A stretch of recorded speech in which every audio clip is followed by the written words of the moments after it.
Nökşimizi devamlaştırmamız hürmetli vatandaşım. Jungo müracaat çıkarıp Amerika tarafının Tayvan doğrusunda maqulgan kararlar yani bekar qilishini talab qildi. Mavzuli xabar 5-ayning 18 kun Dovitor betida e'lon qilindi. Amerika Qo'shma Shtatlari Davlat Majlisi Avam palatasi 16 kuni Tayvanni qo'llaydigan o'rta qaror loyiha ma'qulladi. Jungo Tashqi ishlar ministrligi 18 kuni mundaq ko'rsatdi. Bu harakat bir Jungo siyosiga xilof. Jungoning ichki ishiga aralashganlik. Bu qaror loyihani bekor qilib, uning salbiy ta'sirini yo'qotishni talab qilamiz. Tayvan Markaziy agentligining 5-ayning 18 kunida xabariga asoslanganda Amerika Qo'shma Shtatlari Davlat Majlisi Avam palatasi shu yer vaqtda 16 kuni Tayvan qo'llaydigan o'rtaq qaror loyihani qarshi ovozsiz bir og'izdan ma'qulladi. Biz o'tganda bu to'g'ri to'xtalgan edik vatandoshim. Qaror loyihaning mazmunida Tayvan munosabatlari qonuni 6 turli kapolatnoma Amerika Tayvan munosabatining voltaji deb ko'rsatildi. Keyin bu to'g'rida tahlil qilish to'g'ri selishtirib tahlil qilamiz. Bu qonun loyiha eng oxirgi qatam Avam palatasi buni yoziq shaklida qonun qilib ma'qulladi degan.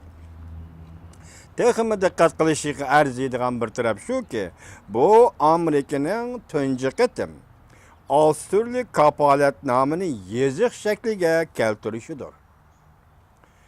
Jungo Tashqi ishlar ministrligi 18 kuni tushdan keyin muxbirlarni kutib olish yig'ini o'tkazib, bayonotchi Xongli muxbirlarning so'ragan savollariga javob berdi. Tayvanning ishlari Jungoning ichki ishi hisoblanadi.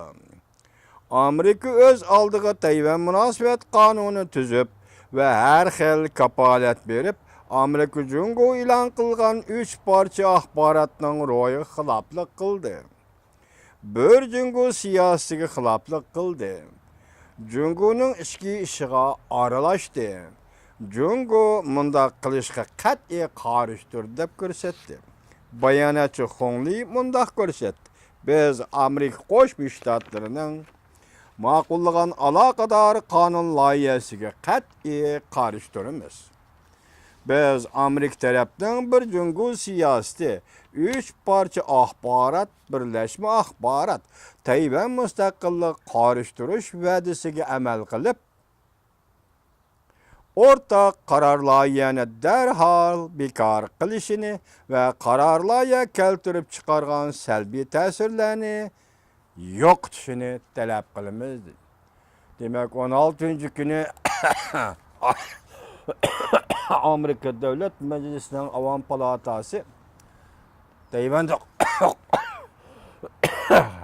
Xudoyim ey. Nadi keldi bu yutalmaga.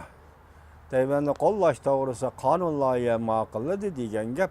Dal shu vaqtda 17 kuni Janubiy dengizda charlash elib berayotgan Amerikaning charlash aeroplanini Xitoyning ichki kurashchi aeroplani oldini to'sdi.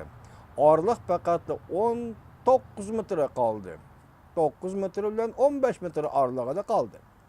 Moshanda xatar ahvol ostida Amerikaning aeroplani bir necha 100 metr tuvanga pastlab xatardan saqlandi. Jungo Moshanaga munosabatli ish qilyaptimi yoki Janubiy dengizda bir ish taramoqchimi? Buni bilgili bo'lmaydi. Ammo Amerika Qo'shma Shtatlari hukumat davlat majlisining Avam palatasining bu qaror loyihani, qonun loyihani yoziq shakliga keltirishi, burungi og'zaki qonun loyihani endi yoziq shakliga keltirishi bu tunji qatim deb boshda aytdik. Buning 6-moddasi bilan sizlar ko'rishdinglar. Masalan, Jungoning Tayvanga qaratgan egilik huquq talablarini rasmiy e'tirof qilmaslik. Bu katta gap. Rasmiy e'tirof qilmaslik. Ana shu e'tirof qilish degan so'zni qarab boqaylik, e'tirof qilish, rasmiy e'tirof qilish, qat'iy e'tirof qilish. Buning aksicha e'tirof qilmaslik, rasmiy e'tirof qilmaslik, qat'iy e'tirof qilmaslik. Bu ikki xil gap. Bu yerda lekin chunqur siyosiy mazmun yo'shqirgan bo'ladi. Hozir Amerika Qo'shma Shtatlari Davlat Majlisining Avom palatasi rasmiy e'tirof qilmaslik. Jungoning Tayvanga qo'ygan egilik huquq talabini rasmiy e'tirof qilmaslik. Bu nuqtada qat'iy e'tirof qilmaslik faqat bir qadam qolgan bo'ladi. Bu yerda bu kuchaytirish jumlani ishiltish kerakmi yo'q? Buning o'zi bir masala. Rasmiy e'tirof qilmaslik. Qat'iy e'tirof qilmaslik. Demak, qisqasi Jungoning Tayvanga qaratgan egilik huquq talablarini e'tirof qilmaslik. Men sizlarga o'tgan so'zlagan leksiyalarim so'zlab o'tgandishim, masala siz uchun, biz uchun oydinlashdi.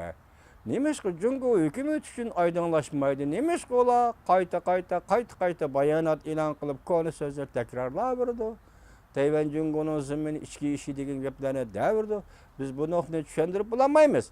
Lekin mesele Davlat Majlisi Amerikaning Tayvan to'g'risida yuqori o'rta qaror loyihasi ma'qullagan ekan va buning kapolatdamining 6-moddasi Jungo'ning egilik huquq talab qilishini Tayvanga rasmiy e'tirof qilmaslik ekan. Demak, bu arda bu ishlar o'shunda o'choq daldi degan gap. Endi buning oqibati yoki taraqqiyoti Amerikaning bir Jungo siyosatiga berib taqalamdi yo'q. Bunga siz bilan biz Allah bursa yaqindan diqqat qilamiz.